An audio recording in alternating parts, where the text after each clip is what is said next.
16 अरब की सिर्फ आपकी डेयरी की प्रोडक्ट्स यहाँ पे कंजम्पशन है जीबी के अंदर। सालाना हम डेयरी जो आपकी जो है वो मसनूआत है 16 अरब हम मुल्क से लेके यहाँ पे खा जाते हैं। तो करें ना काम 16 अरब में से 6 अरब पे तो शुरू करो यार, 10 अरब तक ले आओ। मानो सलवा की तरह तो हम बैठे ना रहे ना, अपॉर्चुनिटीज है हमारे पास। और मैं खुद हुकूमत का हिस्सा हूँ, हमें 1 साल हो गया इस हुकूमत में, बट मैं इस बात का एतराफ़ करता हूँ जब हुंजा में डेवलपमेंट की बात होती है, हुंजा में इंफ्रास्ट्रक्चर की बात होती है, हुंजा के लिए कोई तरक्की की बात होती है, तो वो वहां पे हुंजा सबसे आखिर में होता है। बदकिस्मती है। अब इसकी वजूहात क्या है, इसको हमें देखना पड़ेगा और इसके लिए मैं सबसे पहले अकाउंटेबल हूँ। बेशक मुझे 1 साल हुआ है, बट इस जो मौजूदा जो सिस्टम आया है 1976 ऑनवर्ड, यहाँ पे रियासत हुंजा को तहलील किया गया और उसके बाद इलेक्शंस होते हैं तो मुख्तलिफ अवामी मुंतखब नुमाइंदे आते रहे। उनकी भी कमी है, उनमें भी कमजोरियां रही है, उनकी भी गलतियां रही है, तब जाके हुंजा जैसा इलाका आज यहाँ पे 2 घंटे बिजली है, पीने का पानी ही नहीं है। ये सिचुएशन है वीसी साहब। और हुंजा की अहमियत यह है, आज पाकिस्तान अपना मुकदमा जो यूएन में लड़ रहा, पूरी दुनिया के सामने लड़ रहा है, वो मीर ऑफ हुंजा के उस एक खत के ऊपर लड़ रहा है जो उसने एक्सेशन के लिए गुलमित के वहां उसने अपने हेडक्वार्टर से लिखा था कायद आज़म मोहम्मद अली जिन्ना को। उसी एक खत की बुनियाद पे आज पाकिस्तान इस गिलगित बल्तिस्तान को ओन कर रहा है। ठीक है जी। फिर यहाँ पे अगर हम कोई बात लोग कहते हैं जी ये बात ही ना करें, क्यों ना करें। ये जब जंग आजादी गिलगित बल्तिस्तान लड़ी गई तो जो डोगराज के खिलाफ पहला शहीद था अमीर हयात शहीद, उसका ताल्लुक हुंजा से था।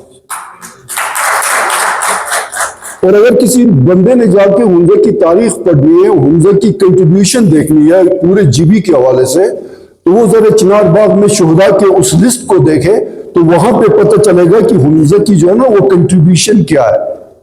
सबसे मुश्किल काम होता है खून देना, जान की बाजी लगा के वतन के दिफा के लिए। तो वो जरा जाके देखे कि हुंजा वालों ने इस धरती के लिए कितना खून दिया है। इससे ज्यादा कोई कीमत चुका ही नहीं सकता। ये सबसे बड़ी कीमत होती है। तो डेवलपमेंट्स भी हो रही है, ऐसा नहीं है कि बस वो तबाही हो गई है, बर्बादी हो गई है, सब कुछ लुट गया है।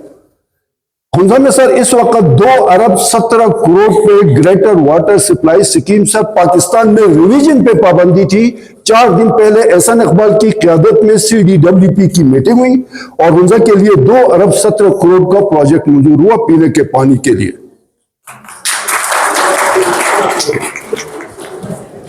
54 मेगावाट पूरे जीबी में सबसे बड़ा प्रोजेक्ट है, अताबाद पे बन रहा 54 मेगावाट 44 बिलियन का प्रोजेक्ट है। उसके लिए इंशाल्लाह भी दिसंबर में उसकी इंटरनेशनल बिडिंग होगी और अगले 3 साल में यह प्रोजेक्ट कंप्लीट हो जाएगा।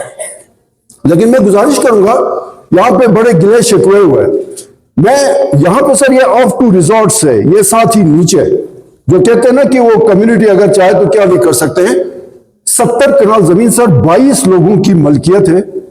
वहां पे सर इन्होंने बड़ा जबरदस्त रिजॉर्ट्स बनाए हैं। 70 कनाल जमीन पे 22 फैमिलीज ने मिलके वहां पे आपके नेचर को भी प्रिजर्व किया गया, वहां एनिमल्स को भी ख्याल रखा गया और उसमें अंदर जिस तरह से जो है ना वो क्या कहते हैं फ्रूट्स के दरख्त को जो है ना प्रमोट किया गया, एनवायरनमेंट दिया गया। जस्ट आप इसी सरना के थोड़ा आगे जाए वहां पे वो बना हुआ है। उन्होंने इतना बड़ा 70 कनाल पे रिजॉर्ट्स बनाए। उन्होंने न क्लाइमेट के हवाले से कोई उसमें खामी कोताही रखी, न वहां पे कोई और जो हम जो करते हैं ये इंफ्रास्ट्रक्चर खड़ा करके सारी तबाही मचा देते हैं। तो इस पे तो हुकूमत ने किसी को रोका नहीं है। अब ये कहते हैं जी कि वो बिल्डिंग कोड्स का इशू आता है, वो ये सारी चीजें हैं, सारे जो है ना पॉलिसीज बनी हुई है। जब हुकूमत सख्ती से इन पे अमल दरामद करवाती है, डीसी साहिबा यहाँ पे बैठी हुई है, यही लोग फिर वो चले आते हैं जी कि हमारे साथ बड़ी ज्यादती हुई, होटल सील कर दिया गया। अब रिसेंट जब ये अताबाद पे ये एग्जाम्पल सेट हुआ, लाशारी का जो लेक्सस है सबसे बड़ी इन्वेस्टमेंट है, ज्यादा पावरफुल आदमी है। अगर मैं शाबाश देता हूं इंतजामिया को, एसी साहब को और डीसी साहिबा को, उन्होंने हाथ डाला तो सबसे ताकतवर आदमी पे हाथ डाला। तो ये काम भी हो रहा है, ये डेवलपमेंट्स भी हो रही है। फिर फराइज और हुकूक को भी तो देखे ना। हुकूक की तो हम बात कर रहे होते हैं, आपने फराइज भी तो कुछ आपके ऊपर है ना। अगर मैं भी वो अपने डायरेक्टर साहब से बात कर रहा था टूरिज्म के हवाले से, सर 2022 और 23 की ये रिपोर्ट है आपके हाथों में। साढ़े 9 लाख से टूरिस्ट पाकिस्तान और अब्रॉड इंटरनेशनल और डोमेस्टिक टूरिस्ट आया। तो कोई गवर्नमेंट ने कोई काम किया है, कोई एक्टिविटी हुई है, कोई अमन के हवाले से पुलिस ने, रेंजर्स ने, एफसी ने, फौज ने, इंतजामिया ने कोई काम किया है, कोई माहौल दिया, तब 9.5 लाख लोग आए ना। वो ऐसे तो नहीं आए। पीछे बबूसर से लेके थोर, इधर हिस पर अंदर शमशान से लेके चुपुरसन, उधर तक वो गुलाखमली है, अंदर जाके पता नहीं क्या क्या वैलीज हैं, वो पुलिस खड़ी है, इंतजामिया खड़ी है, काम हो रहा है, पीस है, तब जाके आपके 9.5-10 लाख टूरिस्ट ने विजिट किया। आपकी पूरी जीबी की पॉपुलेशन 17 लाख है। 17 लाख पॉपुलेशन में 10 लोग विजिट करते हैं, किसी एक के साथ कोई बदतमीजी नहीं हुई। अगर किसी ने की भी है तो विद इन 24 आवर्स वो उसकी पनिशमेंट होगी, वो पकड़े गया। इसकी तो कोई बात नहीं करता है।